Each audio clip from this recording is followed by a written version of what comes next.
Hi everyone, welcome to this new Gamersyde live. Tonight you've got double content, a double live, since we are going to show you first sexy Brutale or Brutale, I don't know how you would say it, and then we're going to switch to The Surge, two very different games from what I can say because I know basically nothing about this. Oh, I see that we got some drop frames on the live, hopefully it's going to work. Anyway, as usual, Driftwood is going to do the playing and most of the talking. Yeah, hi everyone, and this is the PC version. It's the first time I actually played the PC version. I've been playing the PS4 version, and this is the one version I actually reviewed last week. And well, without further ado, let's start a new game. And so you can actually, if you didn't check the tutorial videos, which I think is basically the only videos you should check if you're interested in the game, because, well, part of the fun is to find what you're supposed to do to save the guests. As you play the role of a priest who's been invited to a big ball organized by the Marquis, which happens every year, except this year things do not go as planned, since all the guests are going to be murdered by the staff, and well, we don't really know why. And well, something very strange to begin the story is that the character you play, which is who's like I said, a priest, but also an actually casino addict, since this place the Marquis owns is a mansion, but it's also a casino, but is going to awoken to be awoken by this strange woman and bloody woman, and you're going to understand quickly enough that you're stuck in a loop. And this endless loop where you'll be replaying the same. Well, it's not exactly a full day. It's 12 hours on a Saturday, the day everyone was killed in the mansion. And it's really a game that the funny thing is, I dug the game, as you could probably read if you took the time to check the verdict I actually translated. But it's also a game that Dafton actually took care of the videos in on PS4, and Dafton it didn't like what he saw, and it didn't like the art style, which I find odd because I don't see anything. I think the art style is one of the game's main strength, and I don't see why you could not like it. But well, Dafton's the proof that not everyone is going to like it, and everything, sound design, music, it's something else. It feels different than most of the things we play usually, and the gameplay itself also. And that isometric view too, which is a bit reminiscent of don't know if you maybe didn't play those games, Blim, but which game, sorry? Cadaver. No. Back in the Croisière pour un cadavre. No. That was not. No. Cadaver was like a. It's also with an isometric view. We were. I don't actually remember everything. It's like some. No, I have no idea. It was on Atari and Amiga at the time, and so this is the basic tutorial of the game, where you see how it works, and you can use a button to listen to know where people are, which can be well, important, because you cannot stay in the same room as the people you spy on and as the other guests. They cannot see you, but every time you enter a room where there's someone, the masks they wear, because everyone's wearing a mask, because it's that's the principle of that ball that the Marquis is throws every year, and the masks come towards you and start like almost burning you or killing you softly, and so the thing is, you need to spy on people, make sure that you understand what's going to happen to them, how they're going to die, and then when time comes, find a way to prevent this from happening. And here you can see that there's the first victim, whose name is Reginald Sixpence, and he's well, like everyone in the game, is an important character, because every single, well, not every single one of them, but you know, for everyone you save, you unlock a new power, which will allow you to actually explore more places in the mansion and to save more people. So it's well, it's a bit like a Metroidvania in this sense. Yes and no, because the game itself is more like a point-and-click game. Yeah, sure. Without the, you know, with a controller if you play. But you are always in the same environment. Just yeah. It's the. You can see more and more of it as you play. Yeah, but basically that's it, and it's not level based, but of course, when you save someone, then the loop starts again, and it means that the person you saved is going to be killed again, but you're supposed then to focus on the next victim. So it's like, it's not level based, but every victim you save, and sometimes it's a couple of people, but I mean, it works more or less like levels, except that it's the same place, but that you'll actually see more and more rooms, that you'll discover secret passages, and you'll actually realize that the mansion is way bigger than it seems in the beginning. Right. So you always get this spy prompt when you can go somewhere? Well, okay, let me just think. I've been playing for a week and I don't remember. We'll see that. I think so, yes. I'm not sure you get the spy actually written all the time, but there's always the X button showing you what to do. It's really a game that it's actually easy to play and to pick up and play. So here you can see that I had to switch and see. I wanted to see what was going on and see that guy actually see the flames. It means that the guy is getting closer and is going to enter the room. So this is when you need to, because there's some sort of a meter on the upper left corner, and if I stay here long enough, I mean, I end up more or less dead and I have to start over. There's no checkpoint in the game. Basically the checkpoint is you starting the day over at noon, and the clocks you can use to start the day at a different place in the mansion, which is of course very convenient, because sometimes you actually need to find a clock that's closer to the next victim, so you have time to do what you're supposed to do to prevent that from happening. So here you can see that you're supposed to basically it's a lot of observation. You need to first find where the victim is going to be, understand what the victim is going to do, or what he or she is doing, and understand also what's on his or her mind, and make sure that once you have figured out how they die, you can find a way to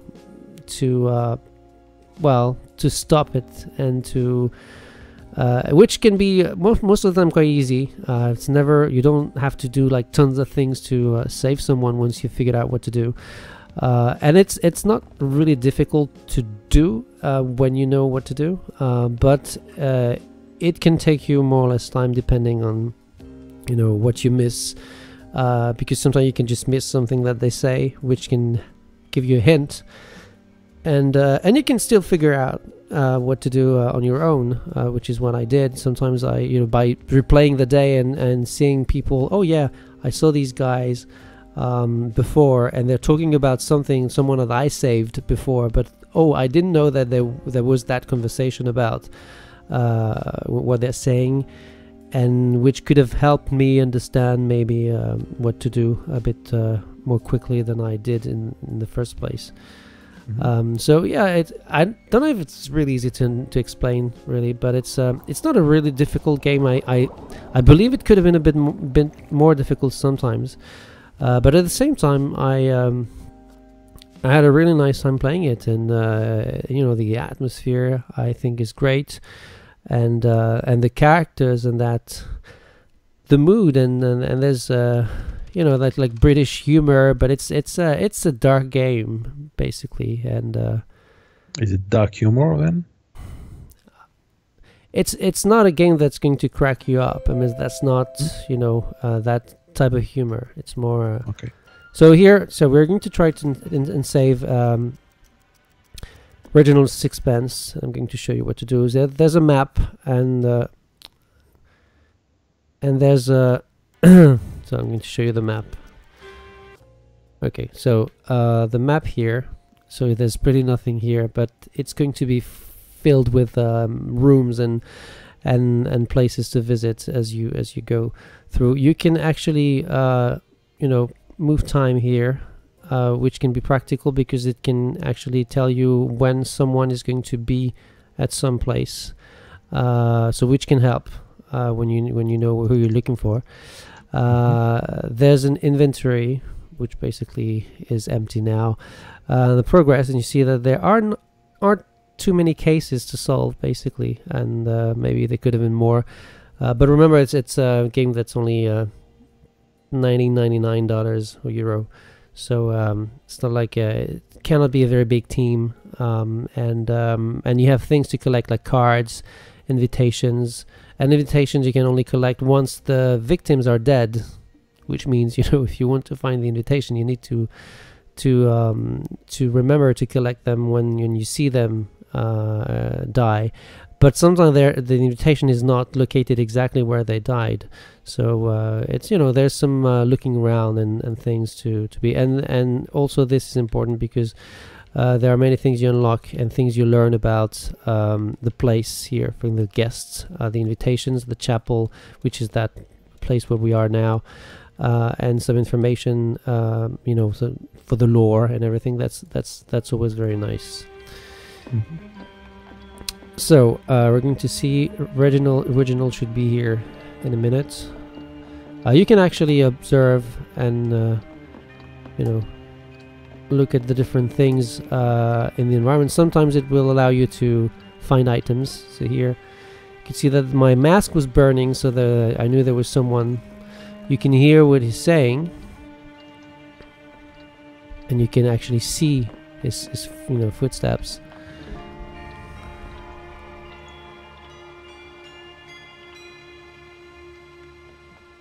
And it's going to open the safe.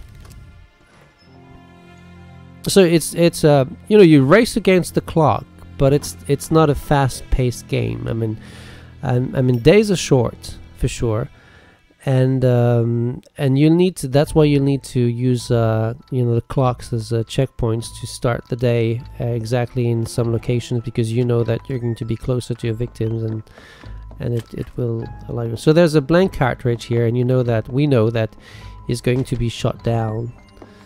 So the thing is, you need to find where to put the cartridge and the shotguns here.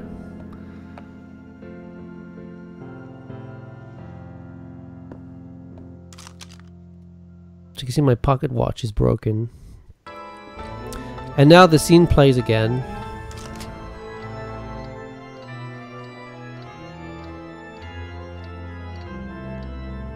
And this time Reginald isn't going to die. But usually when you play him in the other cases, when the other victims you save, you know, it's not like there's a cutscene and everything's going to play like this. I mean, the only time there's a cutscene after you save them is when you enter the room, and they can actually see you, because like I said before, no one can see you, but when you save them, they see you. They give you their mask, sorry, and you get that new power. And I didn't mention what the powers were in the French review, and I'm not going to mention them here, but they will allow you to do more things. And listen to the music again. I just love it. Yeah. And maybe Dafton didn't. So. Yeah. So now you can see me. So that's my name, Lafcadio Boone. Lafcadio Boone, not too sure. Where are we, do you know? And you actually needed to save him first, because he's going to fix your pocket watch. And the pocket watch is going to be the item you need to use the clocks as checkpoints. But before you can use a clock, you need to find the proper key to use it, which means it's exploration based, observation based, and yeah, it's probably not a game for everyone, but it's a game I've enjoyed playing because it's really different, and it's really solid when in terms of atmospheres and everything. That's really like I said, my only regret basically that it's maybe a bit too easy to complete. There was a moment towards the end of the game where you basically have to find a couple of guys you need to save, and they are in an area you have not unlocked yet, and you need to figure out a way to reach them, and there are doors you cannot actually go through because there's like some sort of barrier, magic barrier or something. And so I had to really fully explore and to find a way to them, and then there was the next sequence after that, because when you find them, finding the way to save them is not that complicated. I mean, you need to do a few things, but it's actually, you know, the room where they die will give you the hint to, you know, and you understand what to do. And by then you should have a good, you know, you should know the mansion well enough to know exactly what to do. But the next sequence I lost a bit of time trying to figure out what to do, which I think was good. I'm not sure everyone will like it, but again, if you figure it out, you know, sooner than I did, then you'll you know, the game will be even shorter for you. So it's really a game you should not go and check the internet when you're stuck to find the solution. I couldn't do that myself, and I'm a bit frustrated because I found 51 cards, playing cards, and there are 52 to find in the game, and I've looked everywhere, so I really don't know where the last one is.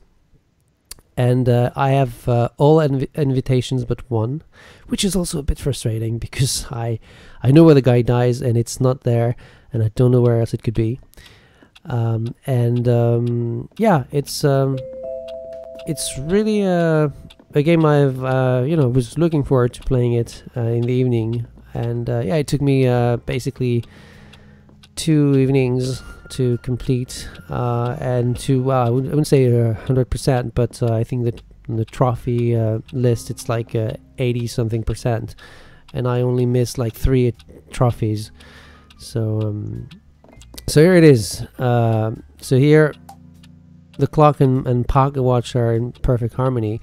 So if I press A, I can actually you know, advance time if I want. But if I found another clock and I had the key to unlock it, then I could use that other clock to start the day, not here, but in that other room, for example. So here you have this place, and you don't know anything about the place yet. Oh, that's the PC version going crazy. I've never seen that on the PS4. By the way, did you want to show the search longer than this game? You know, something like 20 minutes, I think, not more. So okay, because we are already at more than 30 minutes on this game. Oh, really? So I had no idea. No, we are at 20 minutes. Sorry.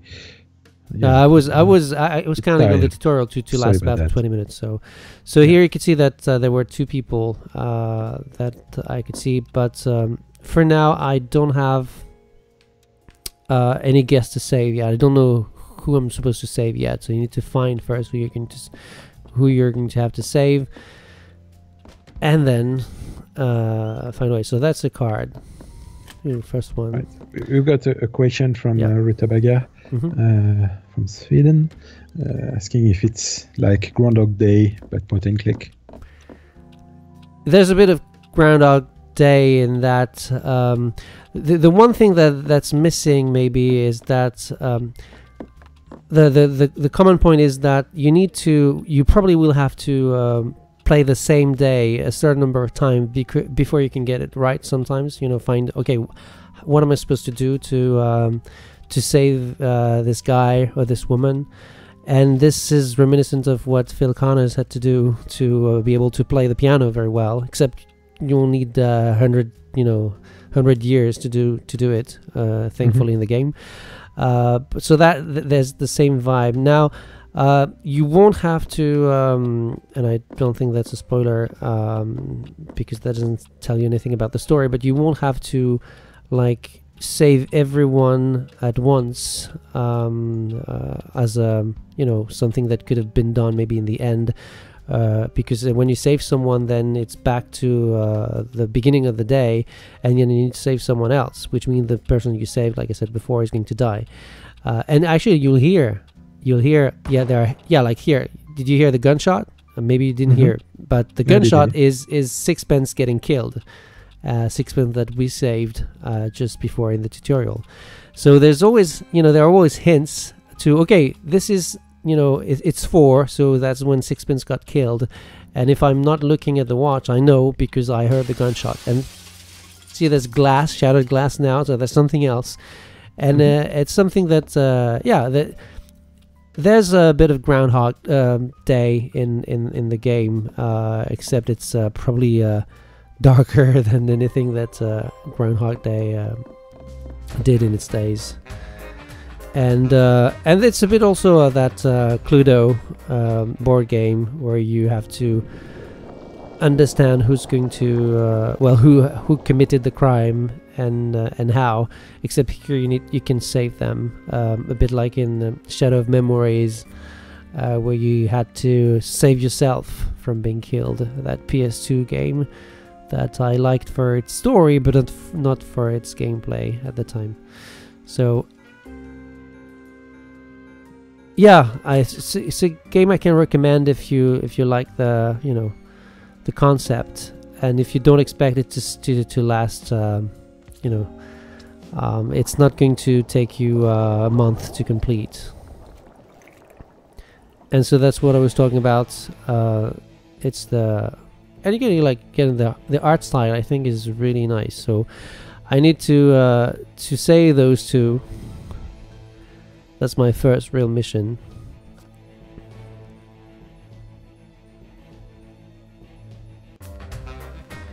And I have the casino winding key, so I can use it. And now I can use this clock as my starting point for the next day. Oh no, I don't want to advance time, so I don't need to, apparently. So usually you need to press A to use it, but maybe that's after you've unlocked it and you've changed it, you know, maybe one time. So when I start the day, and I can restart the day now if I want to, for example, because you're free to do it. That's different from Groundhog Day, because Phil Connors doesn't have the choice. Yeah. He needs to wait until the day's over. So here basically doesn't work. So probably that I missed something, or that I didn't do something that that I've been doing for a week. I don't remember exactly what I used the key, so why didn't it work? No, you're asking me to, oh no, that's because I need to press Y, sorry.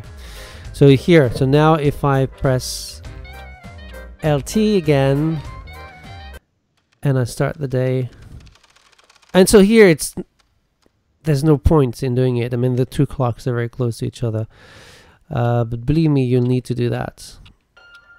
I'm sorry, I had an issue at work. Yeah, what do you want me to do? Sorry again? Yeah, what do you want me to do? Now, well, we're going to switch to the other game. Okay, because I'm so sorry about that. No. Yeah, okay, so I'm going to transition. You should still be able to hear us. Yeah. And now